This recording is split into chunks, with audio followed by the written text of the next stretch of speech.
Embarrassing Royal Deaths. Part 3. This noble set of nostrils is none other than Charles VIII, the only surviving son of French King Fela, Louis XI. The year is 1483, and thanks to a generous inheritance from his dad's cold corpse, he is now the new French King Fela of France at the angsty age of just 13. But since teenagers aren't the most qualified to rule entire kingdoms, his 22-year-old sister, Anne, took the reins as head of the kingdom until Charles came of age. God, these artists were mean. Now, to her credit, Anne was a pretty solid ruler in her own right, keeping the Kingdom of France afloat for 8 years until Charles's 21st birthday in 1491. She was able to stomp out rebellious nobles and maintain strong royal authority. But now, it was the super schnoz himself up to bat. His first major strategy as King of France was to sign all kinds of peace treaties to make extra super sure that no one was going to invade. After all, the 100 Years' War just ended not that long ago, so he kinda needed some peace of mind. So for a little while, Charles remained on the defensive, until it was time to not do that. If you know geography, you know that just a croissant's throw to the southeast is the Italian peninsula, full of Italians.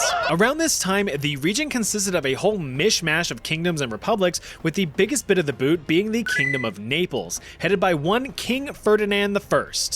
He was a dick. So much so that the friggin' Pope of all people encouraged the peaceful Charles to invade and take the kingdom for himself. Side note, Naples once belonged to France, but then Ferdinand's dad, King Alfonso V, yoinked that shit several decades back for the Kingdom of Aragon. You're following all of this, right? So with that plan in his back pocket, the seemingly innocent Pope proceeded to persuade. You like it in Naples? You take it to Naples. Come on, you take it to Naples. What's he saying about nipples? Oh. With some questionable encouragement, Charles switched to attack mode, prepping France for full invasion. King Ferdinand, seeing French forces looming on the French horizon, warned his kingdom and allies of the imminent threat before his own departure into the Great Bed Bath & Beyond. In his stead was his son Alfonso II, who tried to reason with the invading Charles, telling him that he could take Milan instead, but leave Naples alone. Well, in 1494, Charles did take Milan. And then everything else. This was the first of many Italian wars. A French government was slammed into place, but just a few months later, the Italian peninsula discovered the power of friendship and drove the French from the land, bringing it all to a net zero outcome. Although all the neighboring kingdoms and such now knew that the Italians were easy pickings. Charles frigged off back to France with the goal of rebuilding his army to slap the shit out of some more Italians, but was never able to do so. Despite his ambitions and yearning to conquer in the name of the crown, the substantial mountain of debt that he just incurred prevented any future conquests. War is expensive after all. So unable to make any external changes, he instead looked towards the internal, focusing on cultural expansion and pioneering the French Renaissance. He relished in lavish architecture, the arts, and sports. One particular sport being jeu de paume, or game of the palm. Think tennis, but instead of smacking a ball with a sturdy racket, you did it with your bare hand. Charles just loved watching a bunch of dudes whacking their balls around, but sometimes life's simple pleasures end up cutting that life short. While heading on over to a match on April 7th, 1498, the king accidentally wanged his melon on a stone frame of a low doorway. A temporary moment of embarrassment, but with permanent consequences. The king shrugged it off and continued to watch the game, and everything seemed fine. Until it wasn't. The king collapsed in his seat and fell into a coma.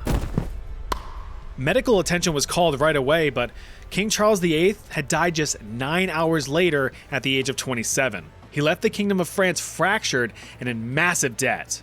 Now, this little mishap is the king's most cited cause of death, but some modern historians claim that neurosyphilis and epileptic fits may have had something to do with it.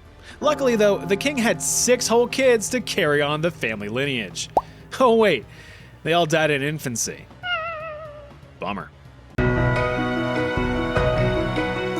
Little is really known about Duke Qing of Qin, with limited surviving knowledge of his existence being written in ancient Chinese texts, mainly the famous Zhou, which discusses many ancient Chinese historical figures in the context of moral teachings and symbolism. Well, this poor duke got the short end of the stick with his life lesson. What we do know about dear old Qing was that he was a prominent ruler in the state of Qin during the Eastern Zhou dynasty, somewhere towards the beginning of the 6th century BC. He was regarded as a strong and wise military ruler, having brought peace and cooperation cooperation amongst these 6 clans within his own state. All he did was divide the state's existing military into 6 separate branches, one for each of the clans. This kept them happy and loyal, eager to share wisdom and advice on any domestic and foreign affairs to maintain peace. Keep your subjects happy and they won't try to rebel and kill you. Even though he was a man of domestic peace and prosperity, this didn't mean that he couldn't export a few strategic ass whoopings. His strong military coalition allowed the state of Qin to lay some major smackdowns on neighboring warring states during his reign, asserting dominance within the region. It's just a shame that such a prominent figure would be subject to such a bizarre death. According to the classical Chinese text in the Zuochuan, Qing was suddenly struck with sickness in the summer of 581 BC. Feeling like complete doo-doo, he consulted with a shaman for advice and a prognosis. And it wasn't good. Instead of any sort of useful medical advice, the shaman instead presented the Duke with a grim prophecy. You're gonna die, dude. The shaman informed the Duke that he had but a short time to live, specifically that he wouldn't live to feast on the wheat of the new harvest season. The Duke did not like that, so he had the shaman executed.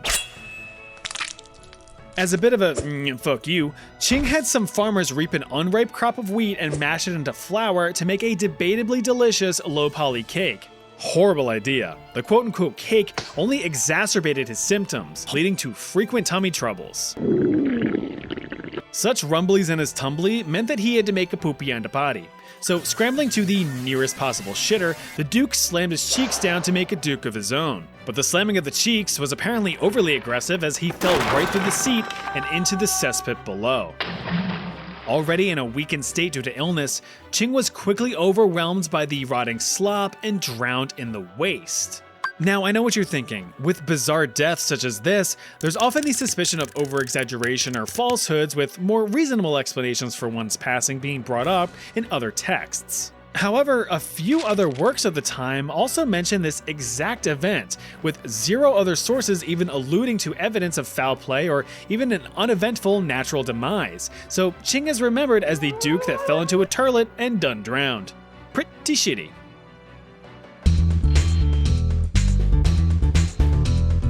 With a name like Stanisław Leszczyński, you know this guy was destined for greatness, and he was, kinda. During the Great Northern War, Sweden was just frothing at the gash for some faithful allies to assist in their defense against Russia and the aptly named anti-Swedish coalition, one of which was the Kingdom of Poland. The current Polish monarch, King Augustus II, was a cool guy and all, but wasn't very supportive of the Swedes, so let's just... there we go. Stanisław, one of the Polish king's most vocal opposers, had been installed on the throne by Sweden in 1704, and his rule remained valid as long as Sweden remained undefeated in the Great Northern War. The Swedish got their fish handed to them in 1709, with their king dethroned and forced into exile. With that, Augustus II politely knocked on the Polish royal doors to reclaim his throne. Sad Stanley was swept to the sidelines, but started to strategize.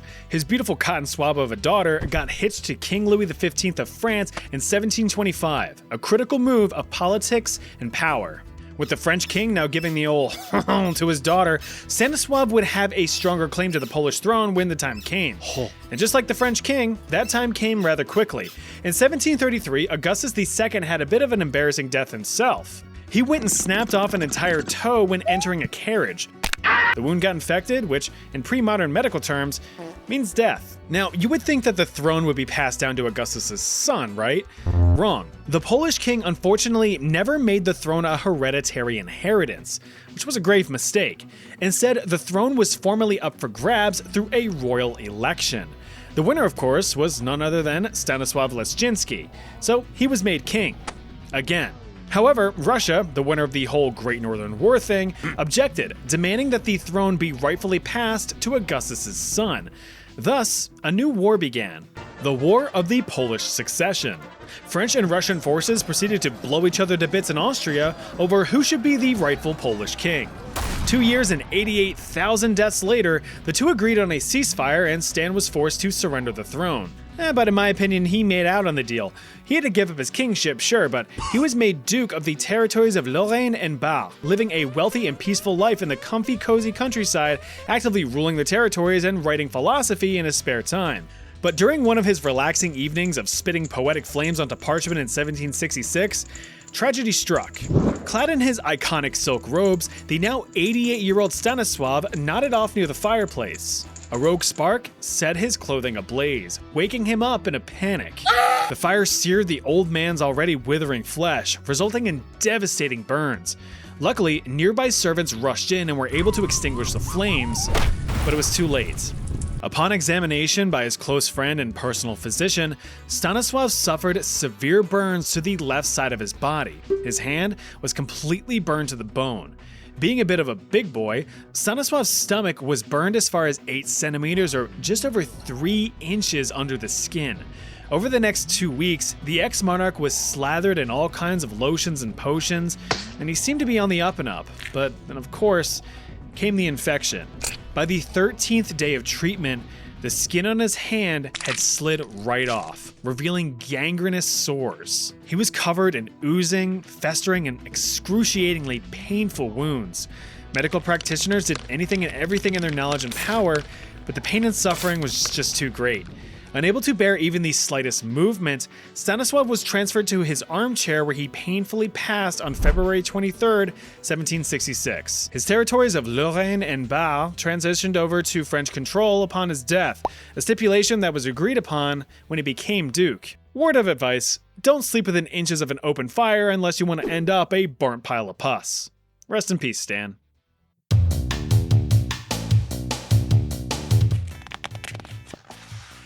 Bela the Bison was a man of great fame, whose physical achievements gave him his name. Vigorous strength and tactical skill forced friends and foes to bend to his will. Power he had, but a crown he had not. In a brother's betrayal, he would find himself caught. But blood can be spilled and bond can be broken if you've only the will and the words to be spoken. Now take caution and heed with what was agreed. Your fate will catch up at blistering speed. Heavy is the crown if the throne should be weak, for this king will be lost with a simple squeak. That took me like 20 minutes to write. Anyway, Bela of Hungary was a strong dude, having gained his fame after slapping the socks off of a formidable Pomeranian warrior. No, not the dog, the region. His big brother Andrew was crowned king of Hungary around the year 1046. That was good news for Bela because thanks to the Hungarian rule of fraternal succession, he would be next in line to the throne in case anything happened to his brother, which, of course, being king, usually meant that something was going to happen to you. And something did, but not from any foreign entity wishing to grab a piece of that land. It was Bela himself. Andrew had completely circumvented that whole tradition of fraternal succession, revising the rules to instead have the crown passed to his own son. Daddy, I wish to be king, Daddy. But Andrew famously offered Bela a choice: take the crown and probably get assassinated, or take the sword and remain a faithful and noble warrior.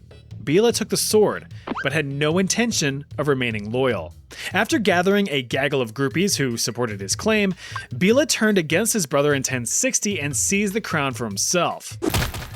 Andrew died. Now king of the castle, Bela got to work, aiming to sweep his whole just stole the crown move under the rug. He gave clemency to any of his brother's supporters in order to build loyalty and trust, but of course, not everyone was happy with the usurper. That Holy Roman Empire just next door was looking a little kerfuffled, having supported Bela's nephew, Solomon, as the true king. Bela had attempted to compromise with the big scary empire, offering the would-be king lordship, but them Holy Romans shot it down. With no peace treaty in the cards, Bela built up his defenses in anticipation of an invasion, but he knew that this would be futile. Just 3 years into his reign, he planned to give up the throne to his nephew amidst political turmoil, but the throne would be lost sooner than expected. In the summer of 1063, the chronically concerned King Bela sat ever so comfortably on said throne. Yep. According to several medieval chronicles, including the Chronicon Pictum, a 14th century Hungarian compilation of 11th and 12th century records, Bela's own throne collapsed out from underneath him. Was it sabotage? Karma? Poor craftsmanship? Who knows? Now, he was still alive, but Bela was seriously injured from the whole debacle, reportedly seeming half dead. Well, he became full dead several weeks later, succumbing to his injuries in September of 1063 at the age of 45. That little nephew of his ended up taking back the throne, after it was properly repaired, of course. Archduchess Matilda of Austria didn't really get to accomplish much in her life. That's because she was only 18 when she crossed over into the Shadow Realm, unfortunately by her own mistake. And boy was it a doozy. Matilda came from a powerful family lineage. Her grandfather, Archduke Charles of Austria, was a key figure in defeating Napoleon Bonaparte in the Napoleonic Wars.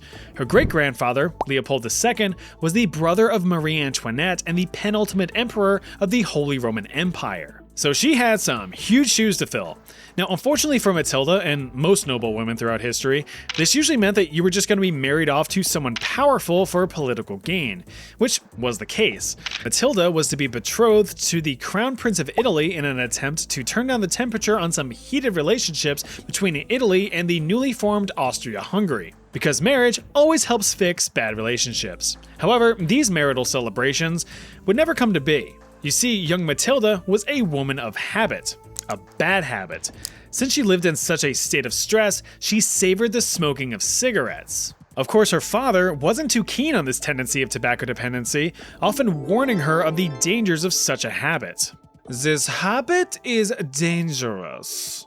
He also warned her of the many health risks. There are many health risks.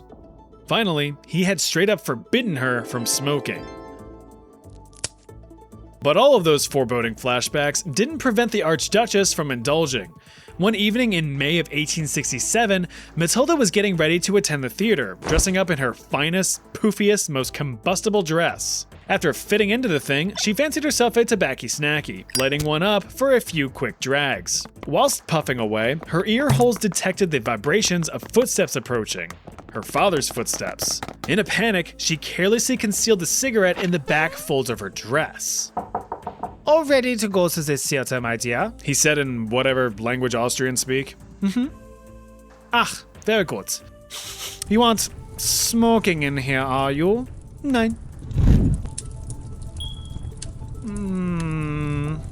Okay then, off we go. The poor girl's dress ignited in a roar of flames. Her blood-curdling screams alerted servants to attempt to extinguish the fire. They were successful, but the damage was done. The Archduchess's neck, her back, her arms, and her crack all suffered severe second and third degree burns. She was alive, but in critical condition. Ugh, so no theater? For more than 2 weeks, Matilda received around-the-clock care for her wounds. Similar to poor Stanislav from before, the medical knowledge at the time surrounding treatment of severe burns remained limited. No more than just lathering ointments and bandages and hoping for healing. The crucial process of removing dead skin and applying antiseptics just wasn't standardized or even practiced yet. This resulted in victims succumbing to deadly infections from the fetid flesh. Matilda's wounds turned gangrenous as the infection continued to spread.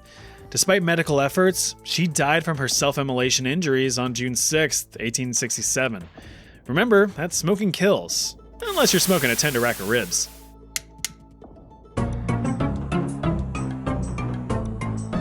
The majority of Alexander's life was nothing short of chaotic, and it was in no small part thanks to the events surrounding World War I.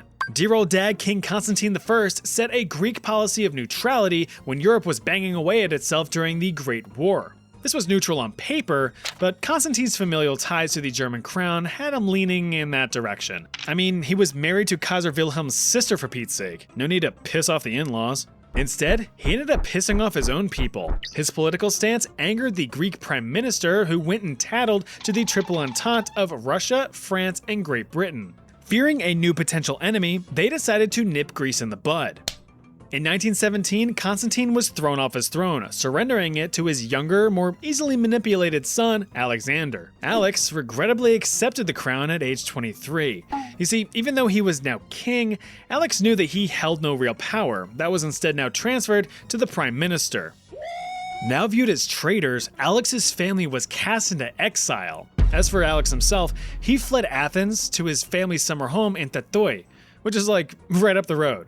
Seriously, it's like a half-hour drive. But it was here that Alex suffered what he thought was a rather inconsequential wound. Well, he was about to be proven very wrong. While out on a stroll on the palace's property, Alex noticed that his pet dog was getting bullied by one of the palace's steward's pet monkeys. He rushed over to break up the fight, but was intercepted by a second monkey bearing vicious fangs. "My cock!" That's right, a Barbary macaque. The monkey chomped Alex right on his chest and on his leg. Luckily, he was able to fend off the beasts, returning home to assess the situation. The bites were small, so Alex wasn't too terribly worried. His wounds were hastily cleaned and dressed, but not properly disinfected. You can probably guess where this is going. Just a few meager hours later, Alex developed a crippling fever. The wounds had already developed an infection, and sepsis was beginning to set in. Sepsis, in case you didn't know, is your body's "oh fuck" response to a severe infection. Your immune system goes into crazy maximum overdrive to fight off said infection, but can very well end up killing you as it tries to save you. Unfortunately for Alex, his doctors could not control his fever and considered amputation of the affected leg to minimize further spread of the infection. Neither doctor wanted the figurative and literal blood on their hands. The king's condition worsened over the following weeks before he finally bit the dust on October 25th, 1920 at the age of 27. Never mess with monkeys. They are no joke.